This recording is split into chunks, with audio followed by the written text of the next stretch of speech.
Bonjour, je suis ravi de vous retrouver sur l'Argus.fr pour vous présenter la nouvelle DS4 dans sa version Opera, la finition haut de gamme de la marque française.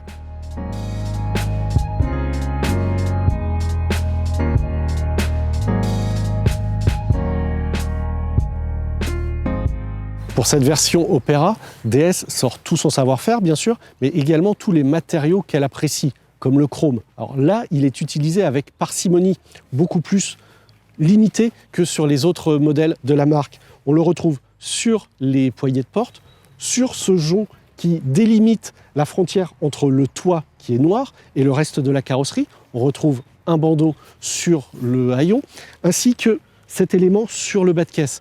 Et c'est à l'avant que l'on en retrouve encore un petit peu, comme avec ces DS Wings qui ont été largement minimisés par rapport aux autres modèles de la marque. Et puis on en retrouve également incrustés dans la calandre, tels des petits bijoux, un effet très cher à la marque DS.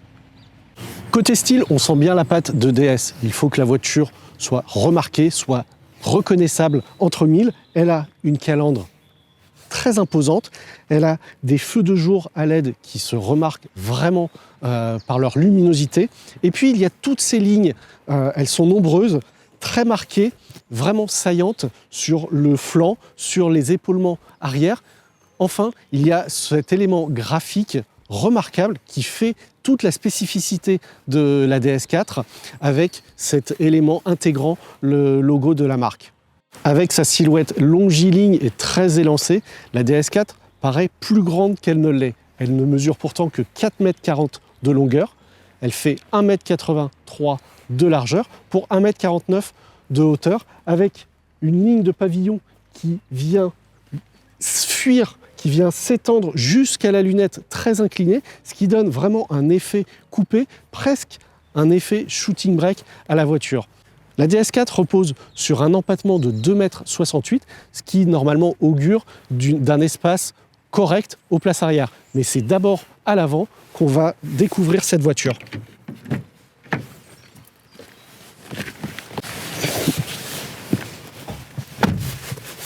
Ce qui frappe à l'intérieur de cette DS4, c'est sa sobriété. Et cette sobriété s'explique par l'intégration de l'écran tactile dans le tableau de bord et surtout cette planche de bord minimise le nombre de matériaux. Il n'y a que cette baguette et le cuir, peu d'assemblage, c'est vraiment très propre.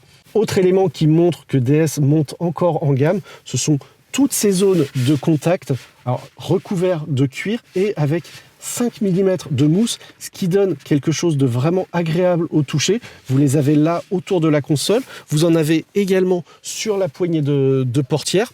On aurait aimé que ces éléments soient encore un tout petit peu plus moussés, un peu plus agréables au toucher. La DS4, c'est aussi une montée en gamme technologique avec cet écran de l'infodivertissement. Il peut se gérer de façon tactile ou bien par la voix ou encore par ce petit écran de 5 pouces qui permet d'accéder très rapidement à des raccourcis sans avoir à aller vers l'écran et donc à trop quitter la route des yeux. La DS4 dispose aussi de compteurs numériques, 7 pouces, mais vous pouvez avoir un affichage tête haute sur une dalle de 10 pouces, ce qui est relativement grand pour le marché. Ensuite, vous avez de nombreux rangements, étant donné que cette voiture ne disposera pas d'une boîte mécanique, donc pas de levier de vitesse. Vous pouvez avoir de grands rangements ici pour la recharge de votre téléphone ou encore sous l'accoudoir. Alors l'accoudoir ici dans cette version est un petit peu plus petit que sur la version standard car il s'agit d'une version hybride rechargeable. On y reviendra un petit peu plus tard.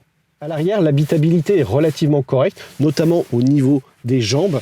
Les caves à pied sont un petit peu petites, surtout lorsque le siège est au plus bas. Ce qui est dommage, ce sont les assises qui auraient mérité de soutenir un petit peu plus sous les cuisses.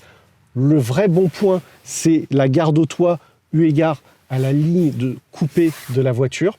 Mais vraiment, ce qui est valorisant dans cette voiture, c'est le fait de retrouver des matériaux à l'arrière que l'on a à l'avant. Les dos des sièges reprennent le coloris de la teinte de la sellerie. On retrouve également des cuirs sur les contreportes, ainsi que de la feutrine dans les bacs de rangement.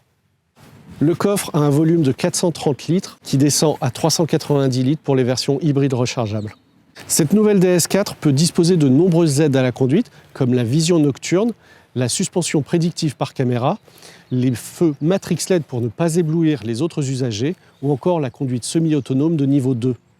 La gamme des moteurs comprend 3 essences, 130, 180 et 225 chevaux, un diesel 130 chevaux et une offre hybride rechargeable baptisée e-Tense développant 225 chevaux.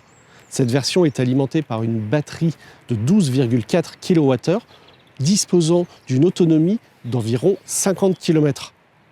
Toutes ces versions sont associées uniquement à une boîte automatique à 8 rapports.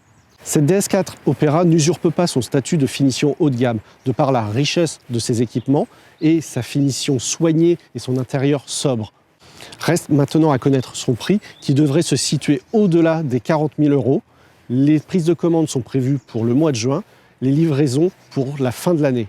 Sur ce, je vous dis à très bientôt sur l'Argus.fr.